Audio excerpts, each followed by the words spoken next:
Hello, I'm Robert Moynihan. I'm in Rome, Italy, with a map of Rome behind me on the wall. Rome as it was in imperial times. Father Murr in southern Spain, and Matt Gaspers near Denver, Colorado. Good evening. Hello Good there. evening to you, Robert. Matt, good evening to you, sir. Thank you. It's October 9th, Wednesday, and we're on another program to discuss whatever you would like to discuss, Father Murr. And I think just before the show, you were telling us that you had a story about your days in Rome that would amuse us.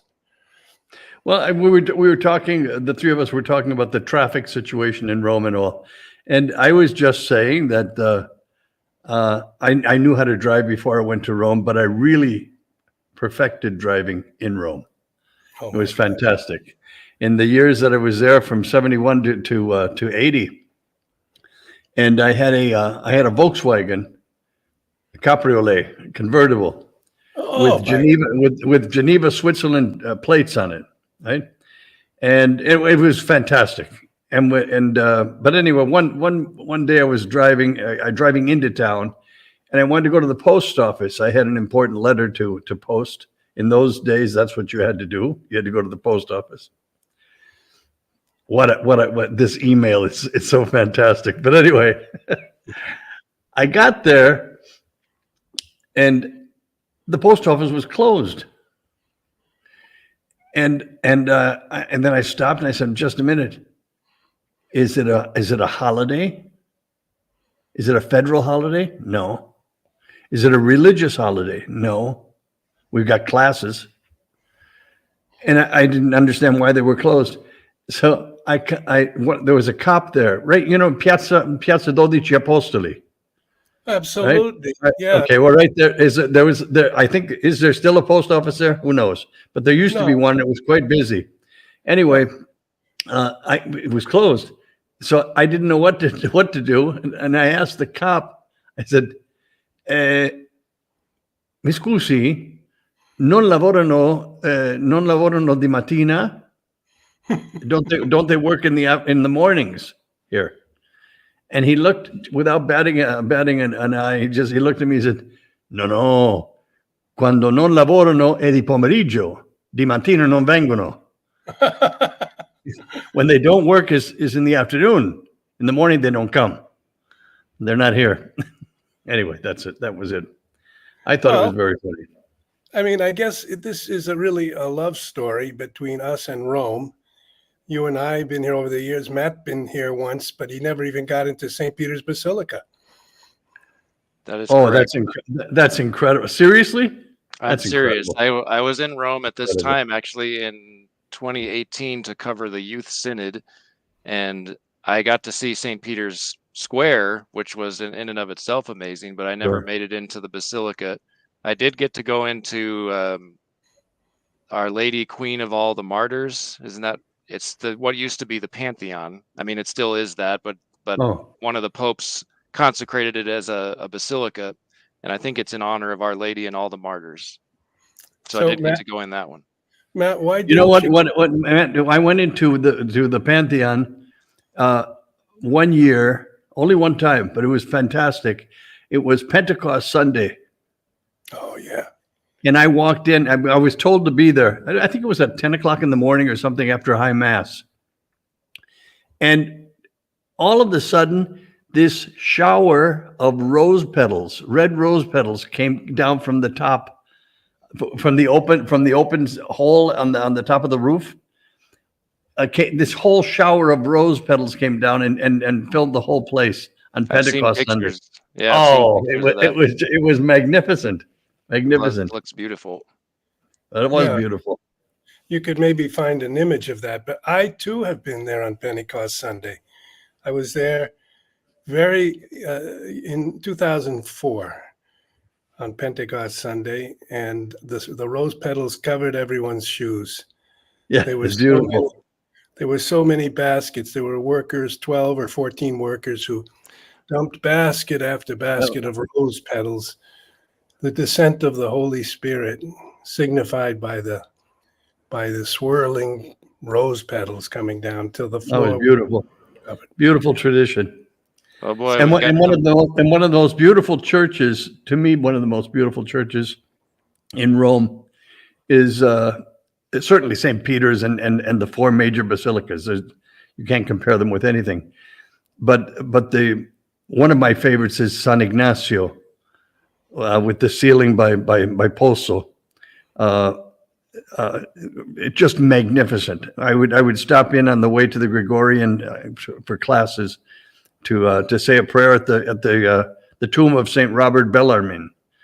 It was just how spoiled we were. I mean, how spoiled we were, and it was all open and there for us to take advantage of fully. There were different days, but you never made a line or you had to go through security to get into St. Peter's. It was just you walked in.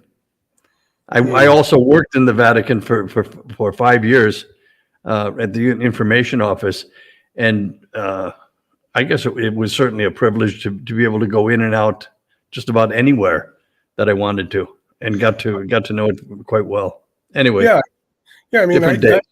I've heard stories that you used to drive places which today are completely forbidden. I think they were forbidden even then, Robert. I had with the Volkswagen, maybe 4 or 5 priests. Well, we were seminarians then.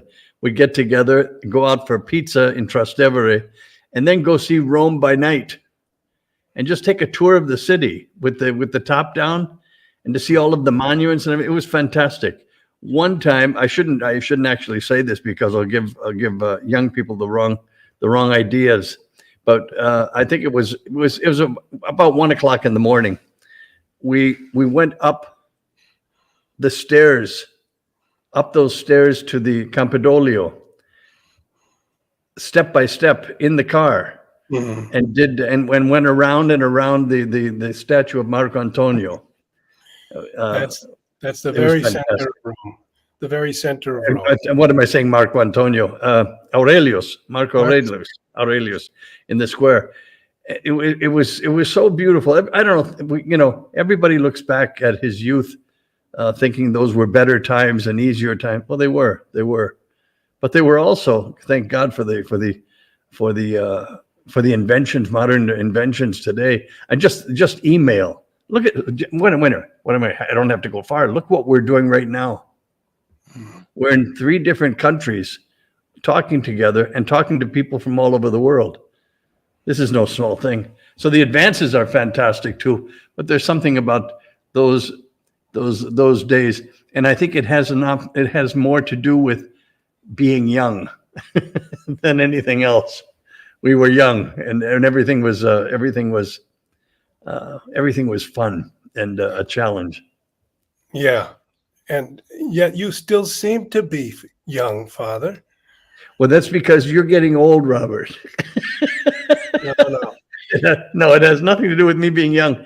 The attitude, I think the attitude that you go through life with is very important. It's very important. And I've always been kind of an optimist.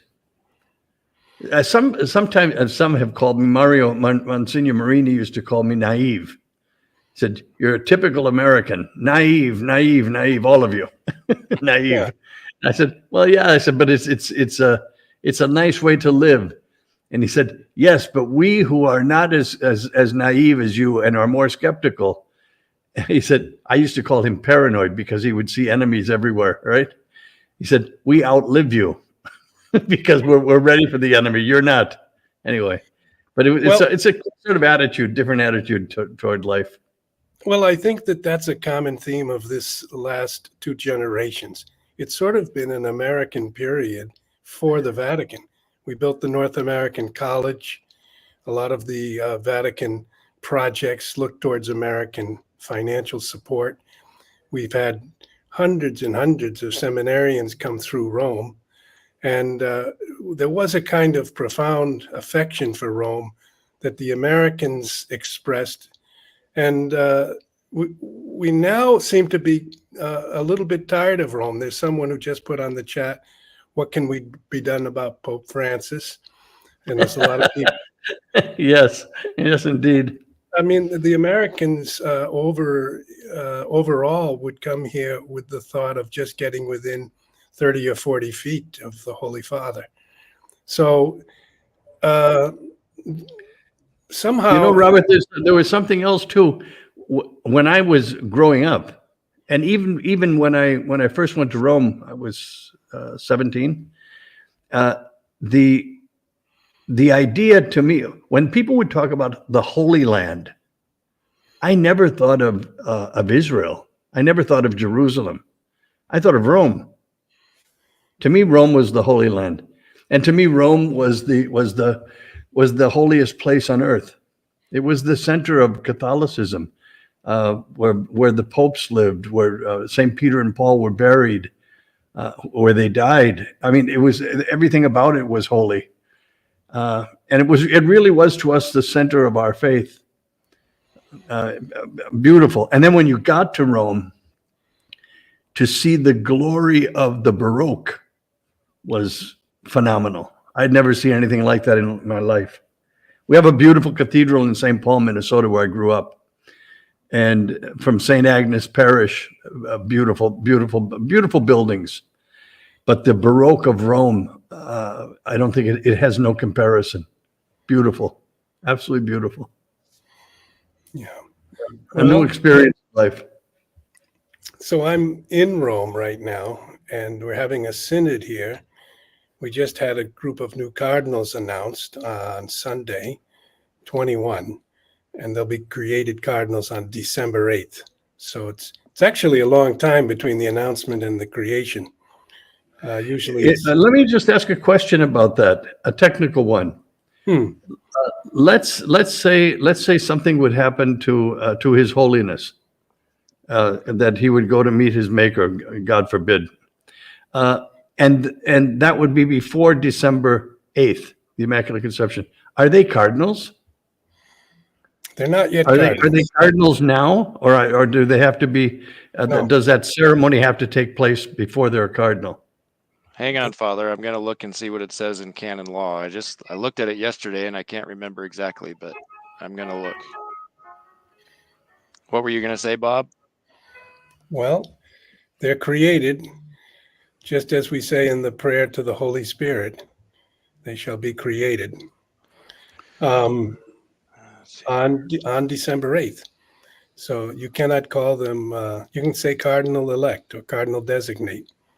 Yes, exactly. But would they be able to vote in an election, in a conclave? No. I'd say technically they're not yet cardinals, and so no, they would not go in.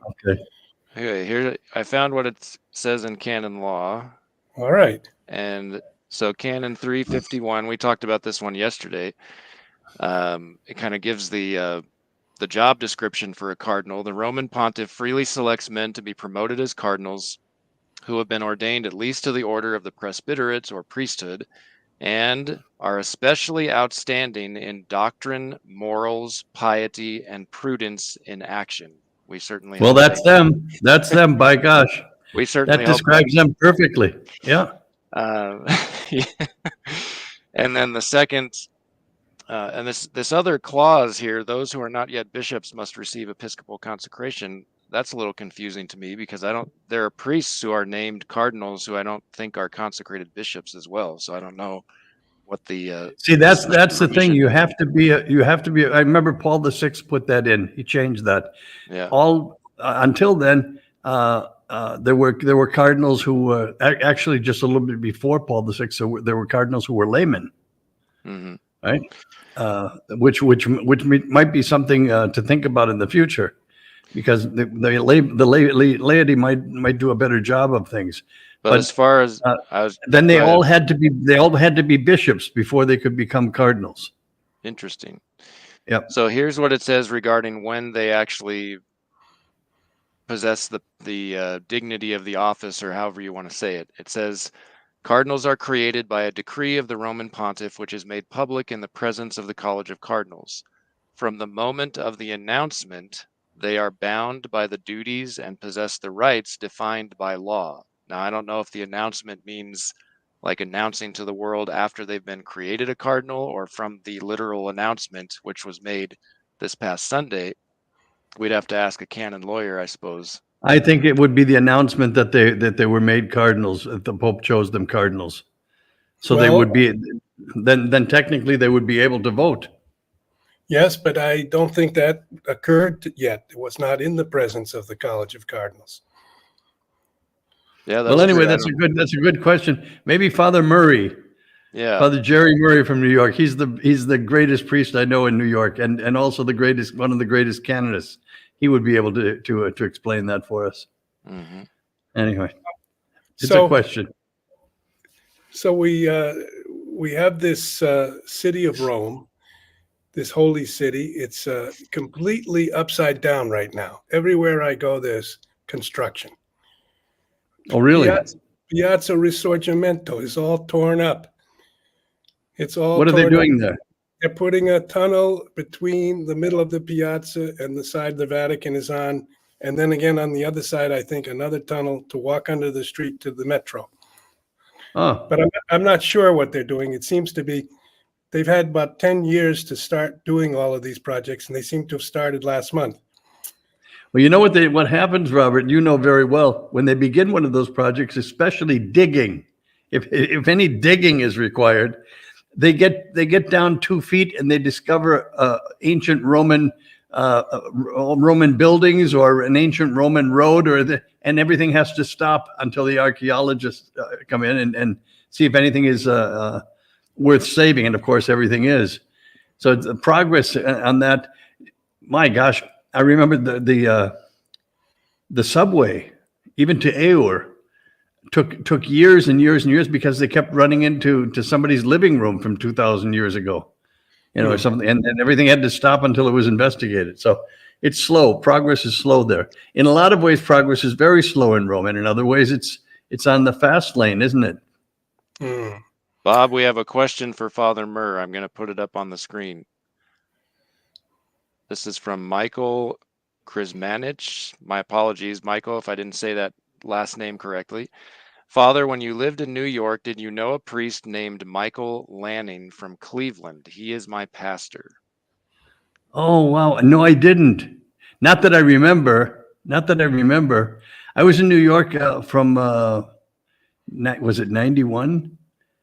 91 to 2005. Yeah. If he was there, maybe we met at different meetings of the clergy or something, and I just knew him as Michael or Mike. But no, I don't. He sounds like a man worth meeting and knowing, right? Mm-hmm. You speak highly of him as your pastor, I hope. Good. No, that's it. But I had another question for you also, in one about canon law. Oh, here's It'll come to Michael me. he says yes, he is. So good to know. Excellent, Michael. Then I'll tell you what. If maybe I did meet him, maybe I didn't meet him. I have my grandmother used to say that she had a great memory, except that it was awfully short. And that's that. I'm beginning to understand Grandma. I understand her now. I'll tell you what, though, we'll leave it up to you in the future to do the introductions. All right. He sounds like a good man to meet. I'd like to know him. So I'll leave that up to you. You do that. Get the introductions going. All right. Yeah, we should bring a group of parishioners from Cleveland all the way to Spain and have a retreat with you, Father. Now we're getting ready for the retreat we're having here in toward the end of this month. Getting That's excited about that. That's beautiful. It's going to be good. It's going to be good. I should forewarn the two of you. If we lose contact during this broadcast, or excuse me, let me really bring myself up to date. During this podcast, I date myself by calling things broadcasts, right? We have winds here that are incredible. Oh, I mean, they're knocking people down and trees and everything else. So I can't guarantee the internet safety, All right. but up to now it's working well. well, let's speak quickly then on several subjects. Your reflections on Rome in the 1970s, You were telling us before we came on, you just told us you drove a car up the steps to the Campidoglio, which can't be done.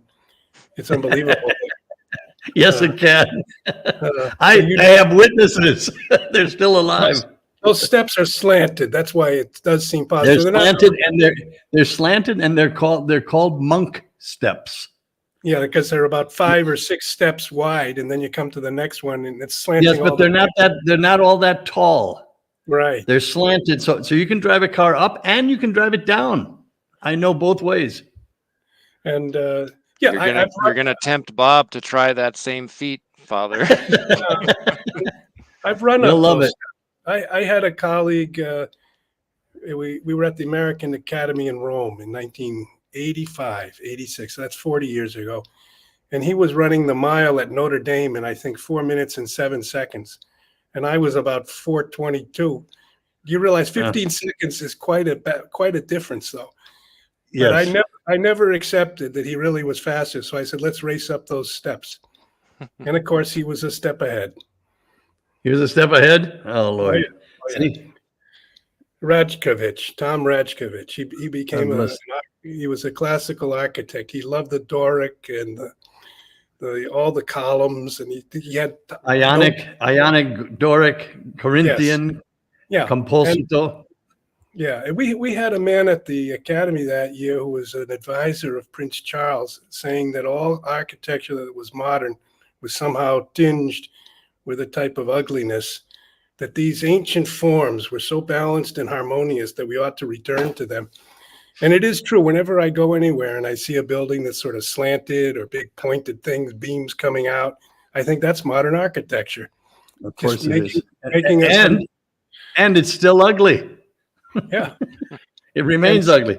You know what bolstered my enthusiasm and gave me a lot of hope for architecture, modern architecture, when I went to Thomas Aquinas University or college in California and saw the new, they call it the chapel. My goodness. It's like, if that's their idea of a chapel, I wonder what they think about it. What would be a basilica? It's absolutely beautiful.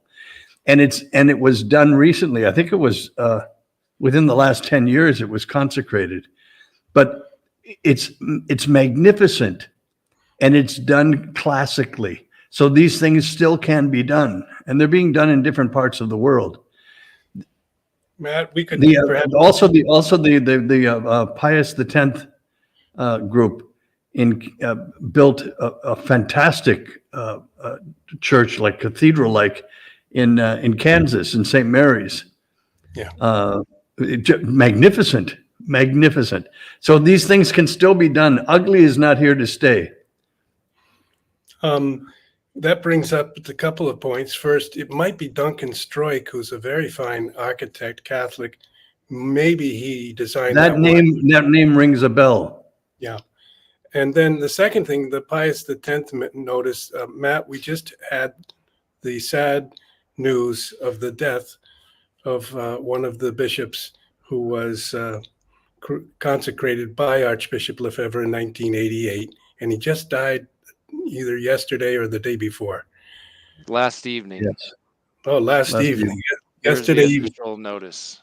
October 8th. Yes, he died at 10:08 p.m. In Econ, Switzerland. There at the SSPX seminary, the original seminary. So the man who passed away, His Excellency Bishop Bernard Tissier de Mallaré, and he apparently fell down a few days ago. He fell on the 28th of September on the steps outside the seminary after the Angelus. That's what was reported, and he fractured his skull. And they put him. He was unconscious, and they also put him into an induced coma to try and stabilize him. And I mean, he was 79 years old, and he was always kind of very vigorous in spirit, but very kind of frail physically. And at that age, I suppose all it takes, that depending on how you hit and how your health is, that's pretty serious injury. So we pray for the repose of his soul. God His rest him. funeral, yes, the funeral mass, it will be offered on Friday, October 18th at 9:30 in the morning at the seminary in Econ. I had the opportunity to meet His Excellency a couple different times. I'll share this on the screen. I posted this on my my X account. Let's see here. So, where is it? Okay. So I got to meet him. This was in 2018 at the Catholic Family News Conference. He was a guest speaker at that conference. I also got to meet him in 2017 at the Angelus Press Conference. Always a very nice man, very, actually kind of like Father Murr, great sense of humor, and very congenial. So it was a blessing to get to meet him, and he will certainly be missed. And I mean, ultimately, this brings up the subject of, so there are only two bishops left in the society now. There's Bishop Bernard Fellet, who served for many years as the Superior General. I forget the exact years, but I think it was like 16 years total. I think from 94 to 2018, if I remember correctly. So we have him, and then Bishop Alfonso de Galarreta, and Bishop Richard Williamson was the fourth of the four consecrated by Archbishop Lefebvre in 1988, but he was expelled from the society in 2012 because he was kind of pushing for Bishop Fellet to step down as the Superior General, and was kind of, I don't know all the details, but it got to a point where they didn't feel like their differences became irreconcilable, I guess. We'll put it that way. So these bishops, A lot of that going around. There's a lot of that going around. Yeah. Yes. So these two bishops who are left are in charge. This is what the bishops of the society do, as I understand it. They travel around the world. Obviously, they don't have ordinary jurisdiction. They're not diocesan bishops in charge of a territory or a diocese. They're simply, their task is to go around the world administering the sacraments that only bishops can administer. So ordination, confirmation, those two in particular. And they literally travel the globe, year round, doing this all the time.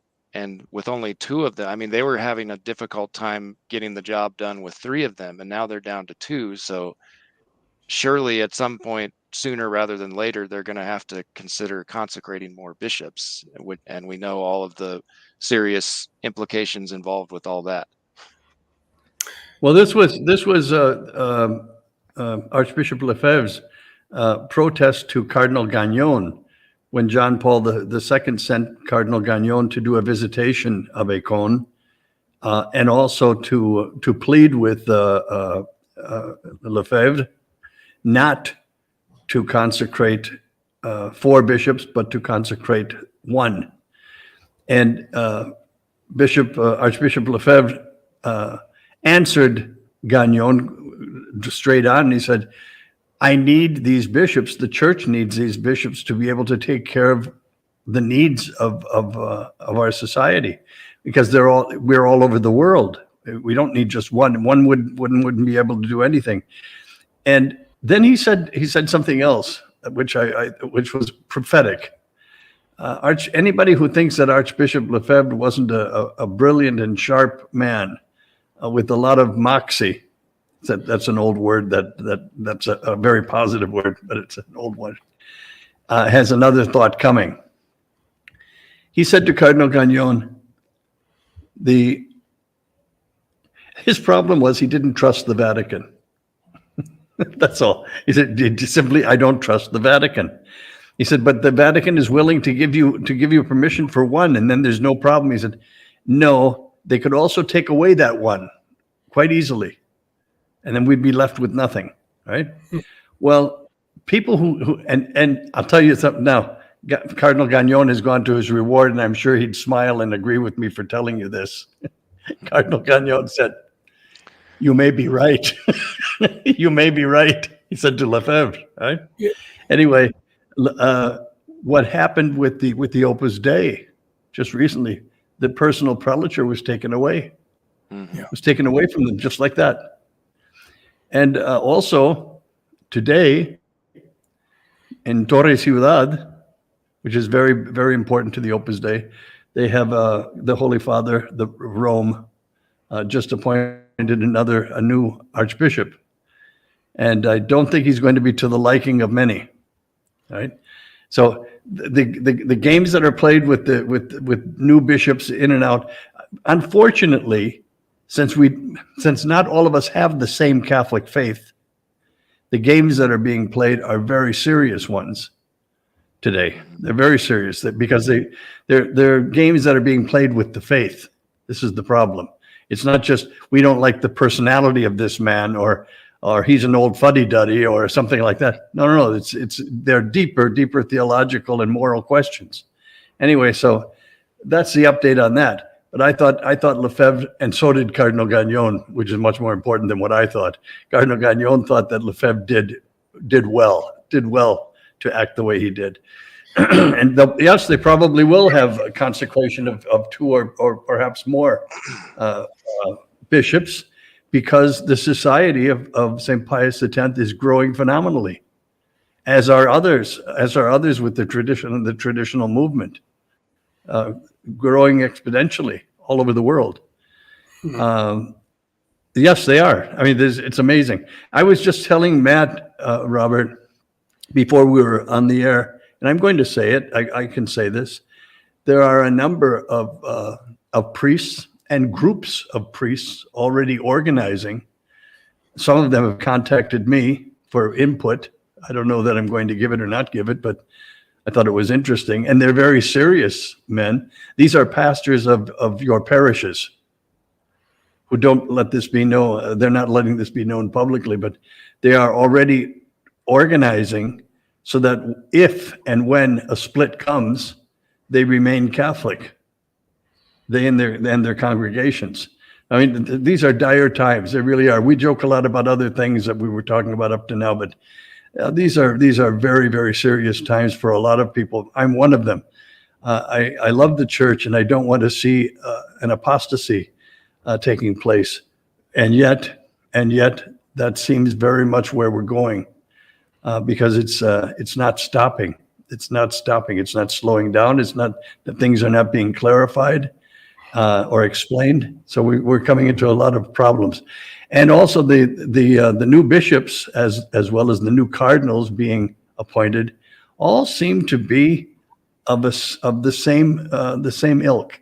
Do you know, Robert, you're old enough to remember this, and Matt, listen to these two old timers and learn. I can remember, and so does Robert, when the Pope, whether it be Paul VI or John Paul II, appointed bishops and cardinals after they cleaned house a little bit at the Congregation for the Bishops and put in a good prefect. And Gantin was the one who succeeded Baggio. They were bishops that the Holy Father wasn't necessarily in total agreement with on different opinions, but he looked for the best man.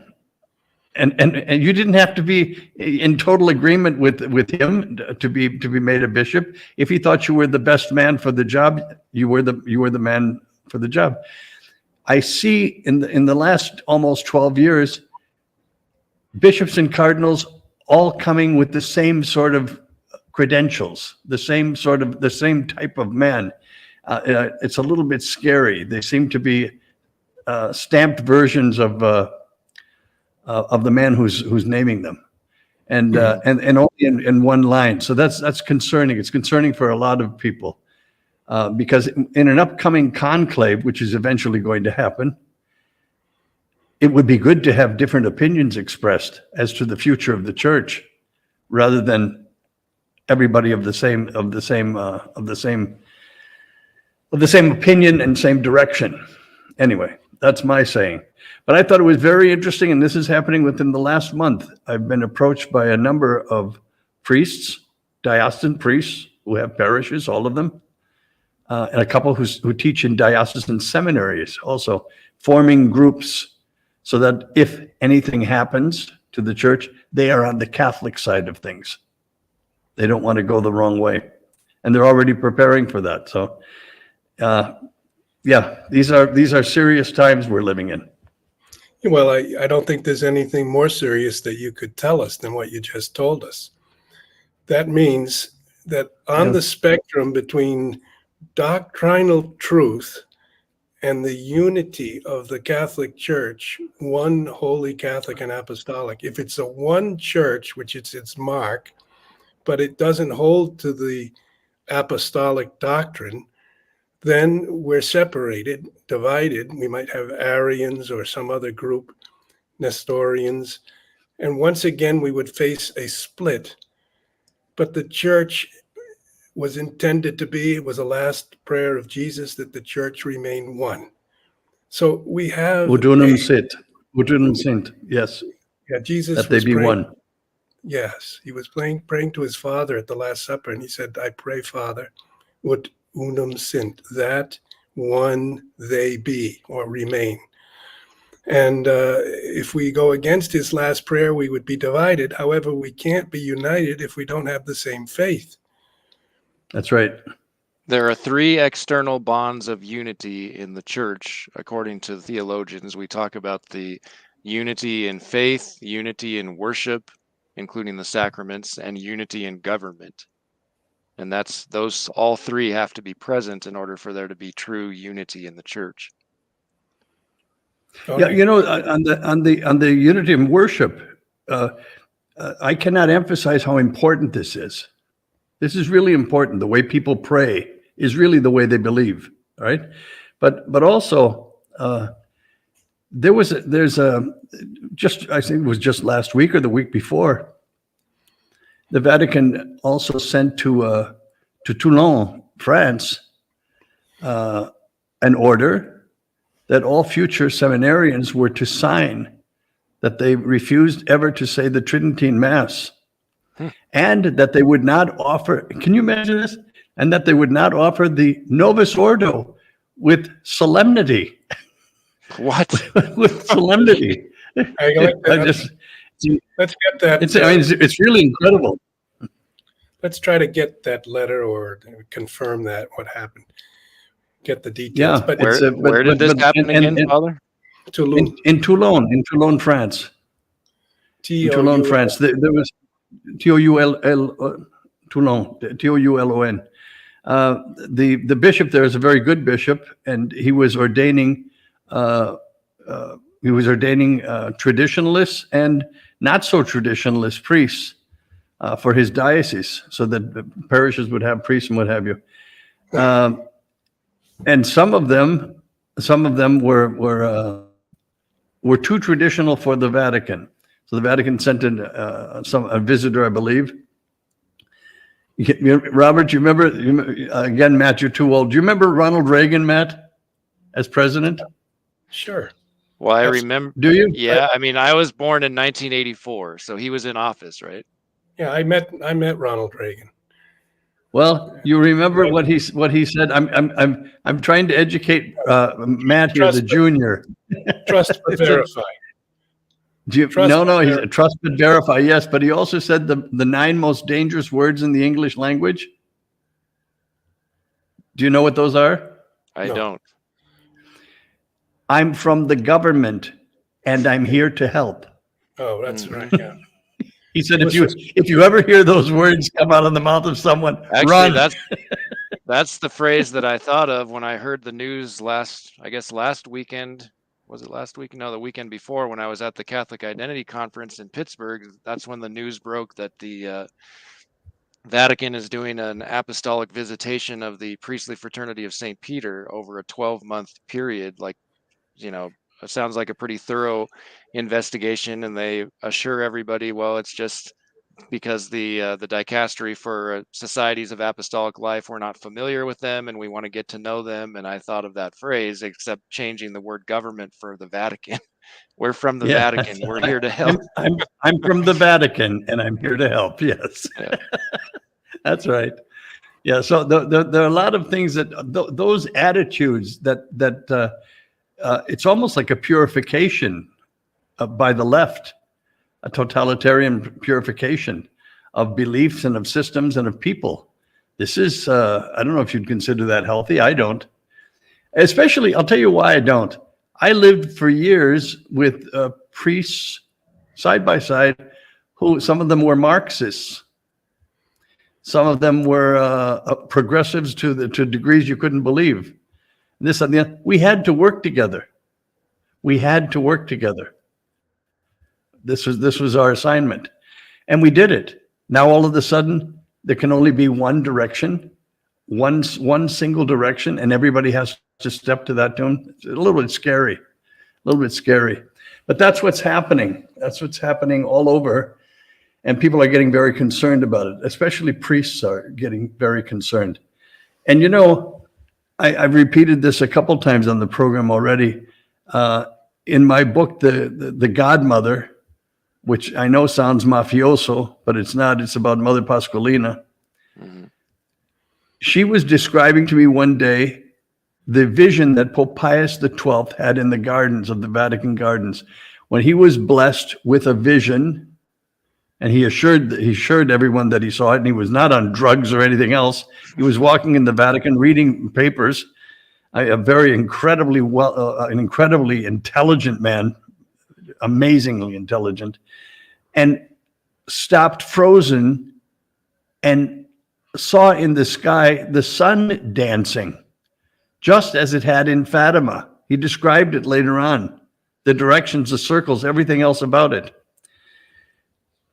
And after some minutes of being frozen in that vision, returned to the apostolic palace a little bit shaken, quite a bit shaken, if you can imagine such a thing happening to you. And he told Mother Pasqualina exactly what he had just experienced. And she asked him, and I remember this very clearly, she asked him, and was there a message? After you saw what you saw, but was there a message? And he said only one word: apostasy. Apostasy. Now, this is in the 1950s, 1954, if I'm not mistaken. Apostasy. If you would talk to a Catholic in 1954 and talk apostasy, they wouldn't even know what you're talking about. No such thing existed. No such thing existed. As a matter of fact, Mother Pasqualina, very sharp lady, told me that she ran after talking to him to the dictionary to look up the word apostasy to make sure she was understanding it correctly. Mm-hmm. Yet this is almost where we're headed. And a lot of people are fearful of this. They really, truly are. And the only ones who don't seem to be fearful are running synods. That's it. Anyway, a lot of cause for real concern today. A lot of cause for real concern. Yeah. Well, I'd like to say the role of Rome, theoretically and doctrinally and in canon law, is to be the guarantee of unity. So when we were young and throughout the history of the church, we had a phrase: Rome has spoken, the case is closed. Roma locuta est, and what's the case? Causa finita est. Causa finita est. So we would know almost happily that no matter what debate went on, it would finally reach a point where they take it to the max, to the Supreme Pontiff, and he would draw the line, and he would say, "That's it. The truth is this. Our faith is this. We're not going to debate it anymore." He would issue a papal declaration, and we were confident and believed that we would keep the faith by keeping the unity with Rome, which Right. is the deep problem that we face now, that somehow we've got a doubt about that. Now, normally we would say that's apostasy right there. Well, you look, if you take it, let's take a concrete example, all right? If I have to choose between following what those in power in the church are proposing today, or keeping my Catholic faith intact, I'm going with my faith. And I'm going with the thing that I want intact is what has already been defined. You see, also the role of the Pope, the pontiff, the Roman pontiff, was to safeguard the faith. Absolutely, yes. Not to keep changing this and changing that and changing doctrine. No, it's Teaching of the defined church.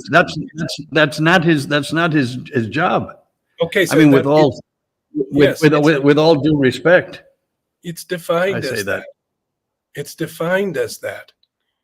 You are right. Yes, but you don't take things in a new direction. Now we're going to change this. Now we're going to look at. Wait a minute. There are things that we're not able to change, and it's not our job to be changing. We're not talking about minor liturgical changes, for example, a reading on this day or reading on that day, a saint's day being changed. We're not talking about something like that. Those are points of discipline. They can be changed. We're talking about what the church has always taught. You cannot just change that. Now, what you can say to people is, you're free to go if you don't agree with this, but it's not changing because it cannot change. And this is what's thrown a lot of people into crisis today with their faith. And I do get, Robert, and I know you do too, and you do too, Matt, get letters from people around the world who are very concerned about their own faith all of a sudden because it's being shaken. Okay. They don't see the stability that was always there. This is precisely the point. The modern world had created so many different ways of understanding physical reality, manipulating and controlling physical reality. The church said we're going to open up in some way after the 400 years since the Council of Trent, and we're going to somehow engage modern man. The official purpose of Vatican II was that. They said, we're not going to change a single doctrine, but we're going to listen to modern man. And this synodal process in some way is a similar thing. But as that unfolded, there were changes made in practice, which I myself lived through. So did you, Matt. You're just a little bit later. But we were very surprised often when changes were made and less strictness was enjoined on us as Catholics. Meat on Friday, no meat on Friday, eat fish on Friday. Then it was just a counsel, not a requirement. And on, the liturgy changing, all the other sacraments were rewritten. The religious orders had different practices. The nuns would take off their habits and put on modern dress. They didn't want to be separate from modern people so they could engage them. But this entire process was an enormous challenge to the church. There may be some very useful elements in this that allow us to engage other people. We can be present and talk with them. But the entire thing has been an enormous challenge for a church that has over 1 billion members. And if the fact comes that we're shattered into pieces from it, it would be a tragedy. And if it comes that we depart from the traditional faith, that would be a tragedy. Those are my two positions. Well, you're absolutely right as far as I'm concerned, Robert. It would be more than a tragedy because this would be the first time. This would not be the first time in the church's history where there's a split off, of separation of people, beginning with the Arian heresy and beginning with the great schism of 1054. The Orthodox world, and then But, the entire. I mean, we've had, and then of course the Protestant revolt in 1517. But we've had these problems before. We've never had it from the top of the church. We've never had it from the hierarchy. This is unique, and a lot of people are looking at this as I am not one of them. Okay, I'm not one of them, but a lot of people are looking at this as a symbol of the end times, of close to the second coming of our Lord. Say it quite bluntly. As far as I'm concerned, he could come this afternoon. I would love that. I'm all for it. I'm all for it. Get to heaven quicker. But a lot of people fear this because it is unique. This would be a different separation. This would be the head separating from the body, not parts of the body separating.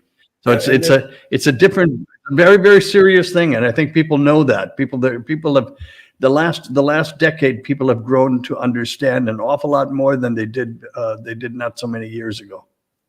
Oh, there's several facts I'd just like to mention to our viewers.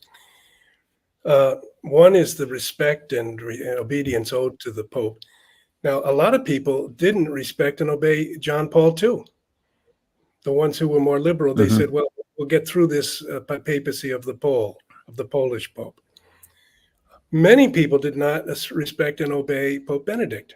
They said, well, he's the Panzer Cardinal, the doctrinally right-wing German theologian. We're going to wait through his pontificate. Now, many people are saying, well, we must adhere to everything that Francis says.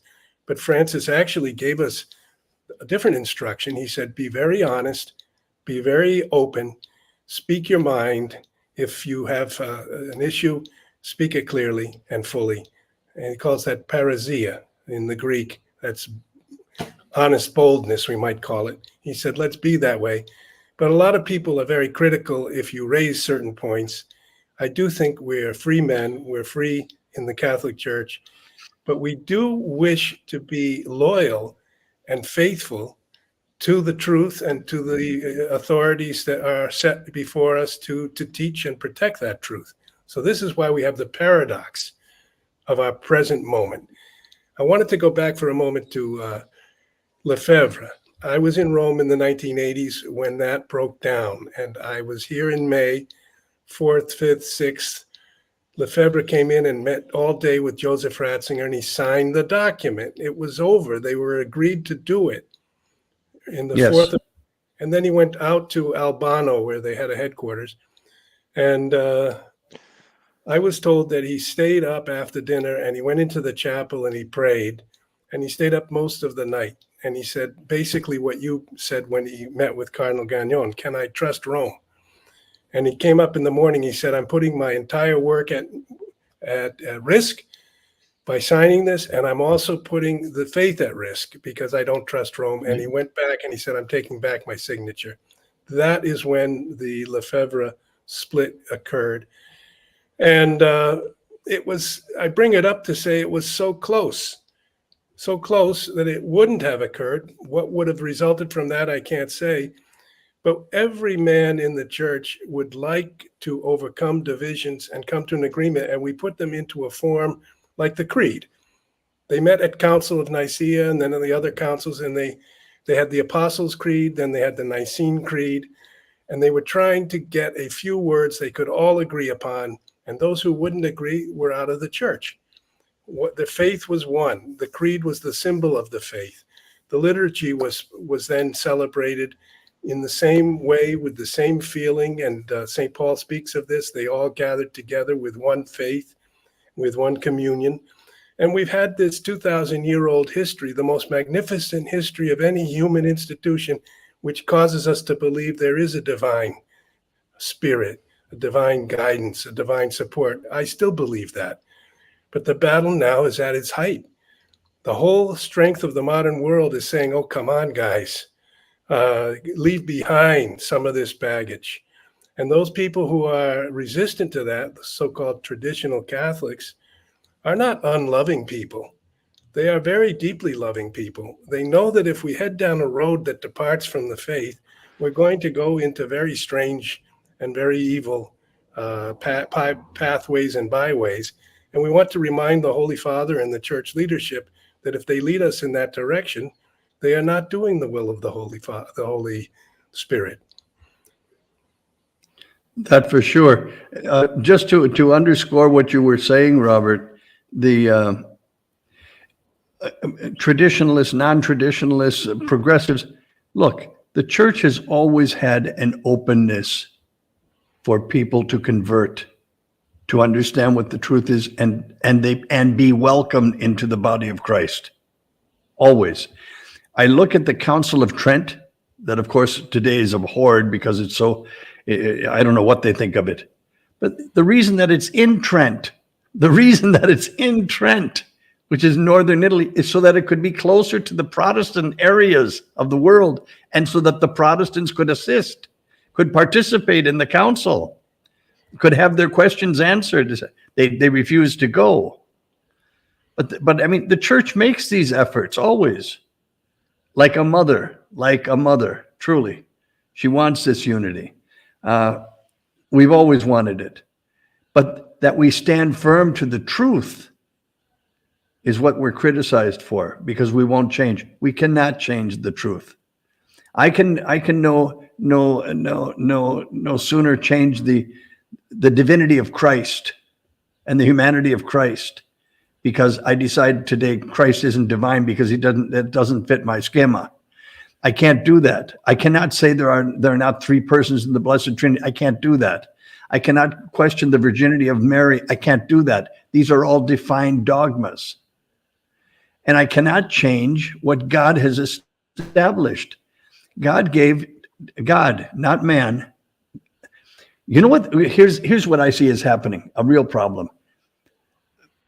Many people in the church, and especially in the hierarchy today, are negating that there is an absolute truth, and that absolute truth shared the absolute truth in, for example, the commandments. Our moral code comes from on high. It doesn't come from here. We look at this and we make up our own laws. That's man becoming God. God gave these laws, and we're to adhere to them. And the reason he gave us these laws, we keep forgetting this. The reason he gave us these laws was for our happiness, not for our frustration, so that we could be happy. This is the idea. And we could get along and live along in a civilization which was going along rather well, look at the advances of our Christian history in 2,000 years, how the world and how humanity has changed following Christianity. All of a sudden, about a century and a half ago, it took a turn. Okay? We understand that, but it was doing quite well up to then, converting the world. We are here to convert the world. We are not here to be converted by the world and take on the world's values and call it a religion. This is what's irritating many people in the church. There are things that are being changed that cannot be changed. And rather than defend what is the truth, you have to quote the man who would be our first vice president, first male vice president. You have a lot of knuckleheads saying this can change, that can change, and we've got to become more attuned to the world. No, they cannot change. We have to change. We're the ones who have to change, not the laws. I think a lot of people I know, a lot of people are concerned for what they take as the misdirection that the church is taking. And can't do that. You just can't do that. That's all. That cannot be done and still called Catholic. Well, we read a passage yesterday from the Ezekiel. Matt, do you have? We could call it up again. The Lord spoke to Ezekiel and he said, therefore, since your pastors have been wolves in sheep's clothes and have contradicted the will that I had for my people, I will chastise you. I will throw you out, and I will replace you, and I myself will lead my people and fill them with my spirit. There is. Well, you might see something happening on that score too. How do we say? Yes, I think that's. But yeah, we've got all of it right in front of us. The battle is in part between structure or institution and charism or spiritual prayer and spiritual devotion. Charism and institution. But somehow the two are required. It's the great Catholic synthesis of these two. We have a visible church with a visible government. A lot of people are saying it doesn't have to have a visible appearance. It doesn't have to have a visible hierarchy. It doesn't have to have churches. But the entire history of the church, we've said we are in the world, but not of it. And in the world visibly, there it is, this The community. church is a visible society by her nature. And actually, Pius XII condemned in Mystici Corporis Christi the notion that the church is invisible. No, the church is a visible society with a visible hierarchy perpetually forever until the second coming. Okay, but right Pretty now clear. Pretty clear. we're seeing the dismantling of a good deal of it. Yes. As a church soul. I think we're seeing a corruption of it, kind of like cancer corrupts a body, but the structures are still there. Like we still have a hierarchy, even if they're occupied by internal enemies, I guess you might say.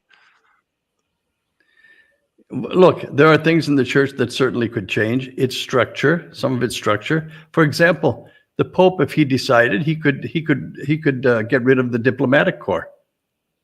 Right. Right? That would not make the church less Catholic, Right. because that happens to be a practical sense of how it exists, but it's accidental. It's not fundamental, right? Well, yeah. They could have, for example, he could have, for example, bishops chosen by local clergy, right? He could do that. And as a matter of fact, in parts of the world, that has been their tradition for 1,000 years, right? And People would be surprised by that. It could even be And he could be Bishop of Rome. But And he could also be, Robert, some people have asked me, well, what are we going to do with the state of Vacantis? All right. How do they think that we're going to get a new pope if ever? Well, first of all, I think the state of Vacantis movement is erroneous. I think that there's a lot of problems with it. However, I'll tell you this, for the first 6 centuries, there were no cardinals. The popes were elected by the clergy of Rome. That's how they were elected. But what there has always has always been and what there always will be is a sacred hierarchy of bishops, priests, deacons, and that's de fide, absolutely, according to the Council of Trent.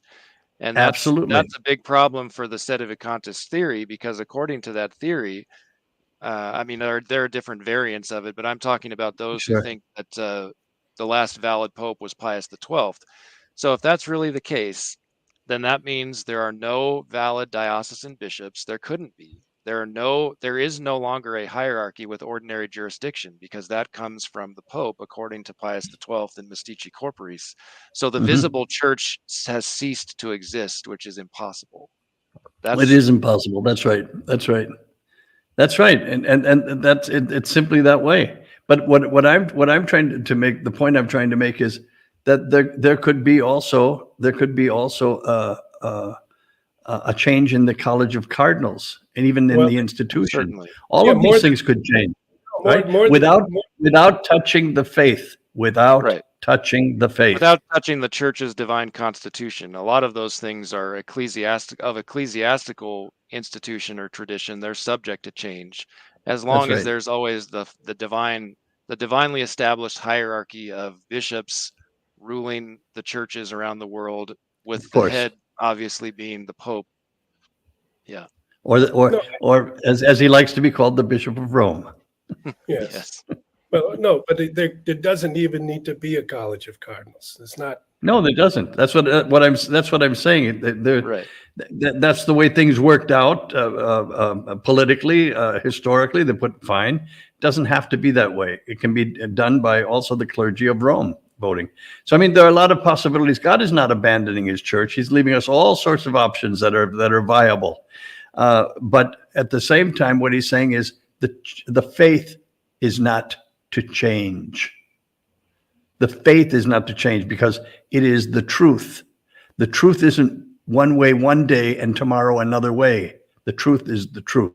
Period. It's very simple. Just before we leave, I do have to ask, what would you say to the sedevacantists, or to people who say, I'm no longer going to the local parish Catholic church. It celebrates the Novus Ordo. I'm going to go to the place where they celebrate the old Mass. I don't believe that this is any longer the Catholic Church. What do you say to that?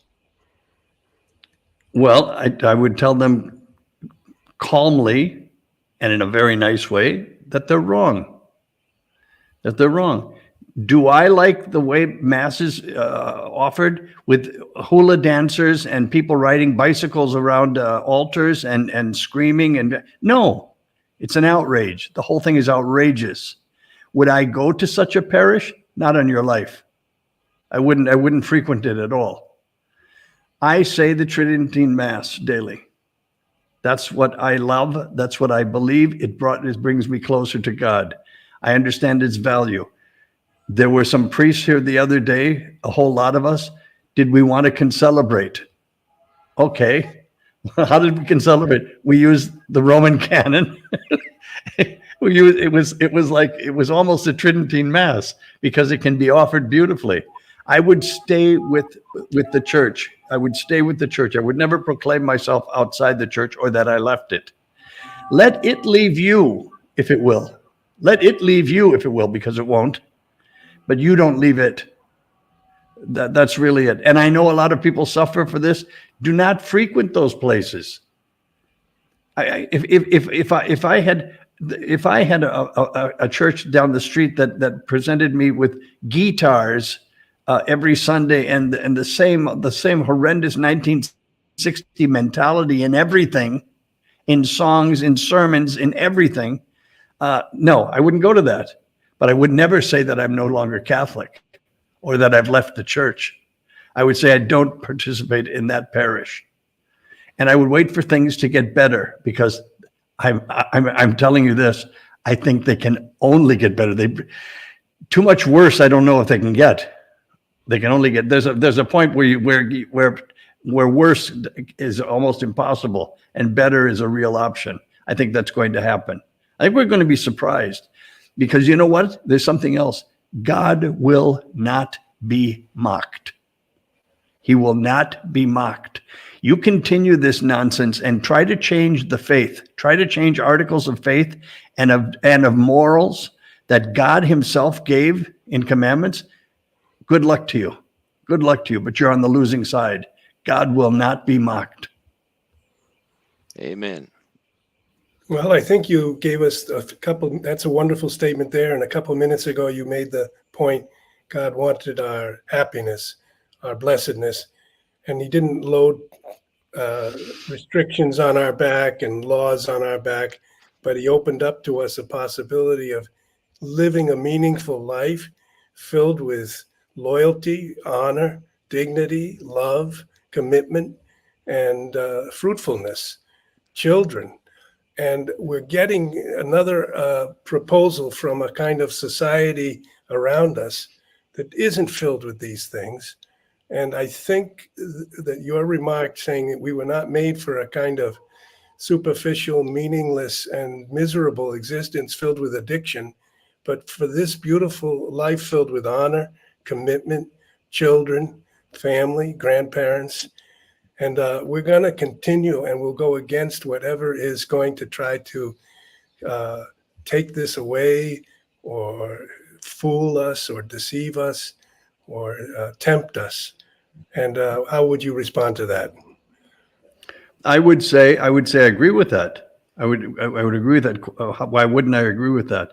I would also quote Pope Benedict when he brought up very seriously that the church in the future is going to be a much smaller church, but a much holier one. And I think this is what's happening. We have had, Robert and Matt, we've had people in the church who have ceased to be Catholic 50 years ago. A lot of priests I know who have led countless people away from the truth for years, who have ceased to believe anything. This has been going on. Nothing is being done. I think something is about to happen. And that's why, Robert, I believe that these are good times. They're exciting times. They're wonderful times to be alive. A lot of chaos. I understand that. I'm not immune to that. I see what's happening and it bothers me tremendously. But at the same time, my gosh, don't you see the hand of God in all of this? Moving little by little, purifying, bringing about. Well, at the end of this, at the end of every crisis that the church has gone through for 2,000 years, there's a council. How do we deal with this? How do we deal with this? We've gone through this now. What should be our response to it? We've experienced it. This is what Trent did. This is what Vatican II is trying to do. This is what Vatican I did. All of them, back to Nicaea, Ephesus, all of them. They were answering questions that came up. These questions, the terrible questions of these times also will be answered. They will be answered. Be patient. Be patient. We have a very important comment I'd like to display on the screen because this really nails it. I was thinking about bringing this subject up myself, but this person, we must have beat you to it. Thinking the same thing. Yeah, they beat me to it. So this person says, in the first coming, Jesus was delivered to his passion by a valid, albeit apostate hierarchy, meaning Caiaphas the high priest and his cohorts. And it seems that before the second coming, the church will be delivered to her passion also by a valid hierarchy. Benedict, my goodness, that's a strong statement. Yeah. Benedict XVI, in reference to the third secret of Fatima, he's talked about a passion of the church. Yes. And what happened during the passion of our Lord? Ultimately, the first bishops of the church, the apostles, had their faith in his divinity shaken. Because how can this man possibly be God incarnate when all of these horrible things are happening to him? He doesn't even look like a man after he's been scourged so brutally and hanging on a cross. They had their faith shaken. And we're going through the same thing. People are having their faith shaken, their faith in the church shaken because of her terrible, horrific condition right now. But she is still the church. She is still the divine bride of Christ. I saw someone in the comments mention, if you say that Bergoglio is the Pope, then God is being mocked. Well, according to that logic, then the apostles should not have recognized Caiaphas as the high priest, even though he was faithless. He didn't recognize the Messiah. So that logic just doesn't work. We can have bad members within the hierarchy, and it still remains the divinely instituted hierarchy. That's right. That's right. Exactly right, Matt. So thank you, exactly right. La Fe de la Iglesia, for that very, very important comment, which I hope people will spend the rest of the day, even the rest of the week, thinking about. Matt, you could give better the indications where people could find this than I can, but I came across it not too long ago. There are some very good. I think Anthony Stein has on tradition. Anthony Stein is always very good, yes. And very, very serious and right on. But he's a friend he of was mine. talking, and is he a friend of yours? Yes. Well, I won't hold that against him. I still like him. No, of course. Why wouldn't you be friends? You're both very good men. He brought up the ties between Fatima, Benedict XVI's proclamation, some of them, and a few other things, and put them quite neatly in a well-presented package not too long ago. I think he also took a lot from an author, an Italian author. Is it Socci? Socci. Antonio Socci.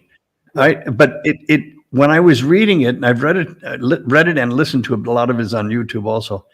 It seriously made sense. It seriously made sense. Yes.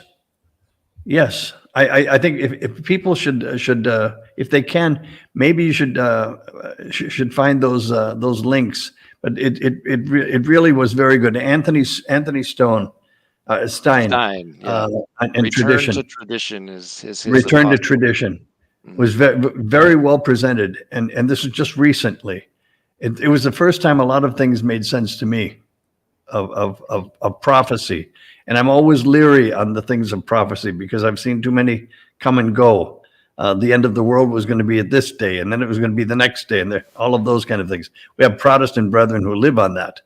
They can just keep changing the date of the end of the world.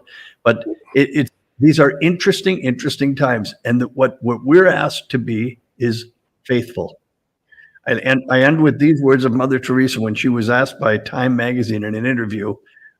They sent a journalist to interview her in Calcutta, and the question was one of the most ridiculous question in the world. And, Mother Teresa, to what do you ascribe your success?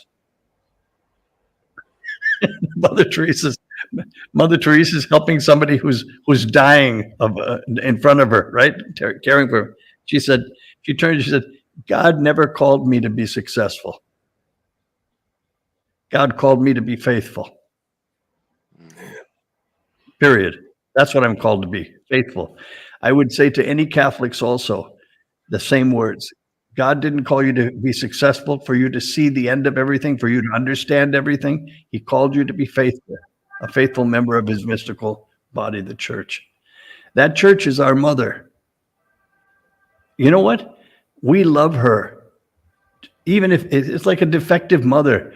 Look at our vice presidential candidate, Vance. The love he had for his mother, a drug addict, an alcoholic, a lost cause.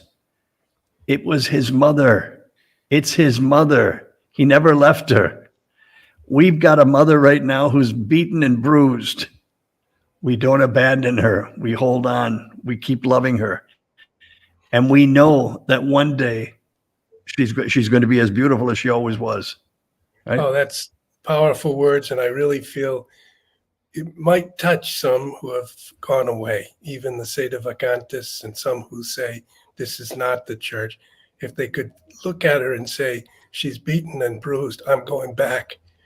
And I'm going to step in the church and say to the priest, what do you need? To the bishop, what do you need? I believe, I'm a Catholic. And say, how can we rebuild this? Yes. As a matter of fact, Robert, if I may go one step further, those people are needed. Those who are away right now are needed. Yeah. Don't go away. Help us. Stay. Let's change this from within. Yeah, they're the most learned. They're very intense. They know the whole history. And so we need them, yes. Well, gentlemen, I don't know about you, but I have another interview coming up. All right. Here's a good comment to close our show. I think you've also got, in the end, Mary's Immaculate Heart will triumph. That's absolutely true. Yep, believe that also. And a period of peace will be granted to the world. Okay. Very good. Night, Father. God bless you both.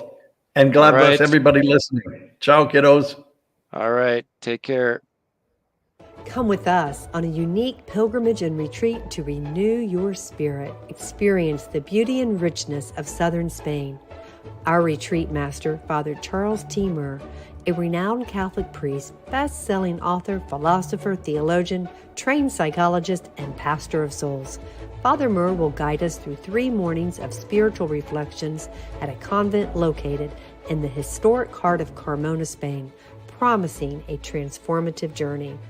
Experience an intimate evening with Father Murr at his home. Wine, dinner, music, and conversation, a highlight of this unique experience. Explore picturesque towns in Andalusia, each with its own history and charm. From the ancient streets of Carmona to the majestic beauty of Cordoba, the breathtaking views of Ronda, the remarkable village of Centenil, and the historic wonders of Seville. Our pilgrimage will be filled with awe-inspiring moments. Join us on this profound spiritual journey and rediscover the joy of faith, fellowship, and renewal. Book your place now and embark on a pilgrimage and retreat unlike any other.